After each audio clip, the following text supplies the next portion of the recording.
In today's video, we're going to show you how to start the charging sequence for a dead unit. Now the unit, after it goes out a few times and we forget to plug it in, there's certain things that are always drawing from the battery, maybe the tablet or the USB. So if we forget to charge this unit, it's a lithium ion, so there's actually a protective circuit board built into the battery that once it gets to a certain voltage, it goes into, let's call it, protect mode. In order to get it out of protect mode, our traditional NOCO charger won't register. So we try and power the unit on, no power. Then we come, and when we plug it in, we don't get the normal 24 volt and we don't see the voltage start charging at 25%. What it does is it flashes between power and 25 or 24, or it just leaves a power, showing that there's nothing actually plugged in or it's not registering a battery. So the first thing we can do is actually go in and flip the circuit breaker. What that does, so on there's two different versions of circuit breakers out there, so I'll show you both. All we want to do is hit that button. What that does is it disconnects all the electronics from the battery, so there's no load on the battery. If it's the rocker style, all you have to do, if it's in the on position, we just press it to off. So we want to leave that. Then we will unplug and replug the NOCO back in.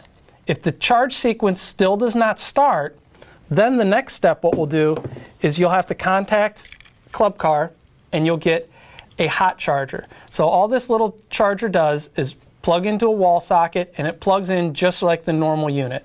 We're going to leave that on for 12 to 24 hours. It won't hurt the battery if we leave it on overnight. So that's usually my suggestion is plug it in overnight. The next morning when you get there, then once again, try to unplug that hot charger, plug in your NOCO charger, and hopefully we start to see the 25, 50, 75, and it'll start the charging sequence. Now, if it does not, then the next step we would have to do is check the actual battery voltage on the unit. And you'd use that using a load tester. That's when you'd probably have to call out the Club Car maintenance to come check out the unit to see if somebody plugged in the plug the wrong way, blowing the fuse, the inline fuse, or that the battery is completely dead and needs to be replaced. That's very rare. It's typically that the battery's in that protect mode.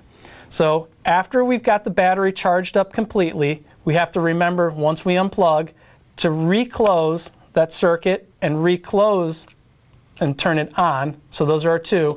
Then try and power on our unit. So just to recap, the unit will not turn on.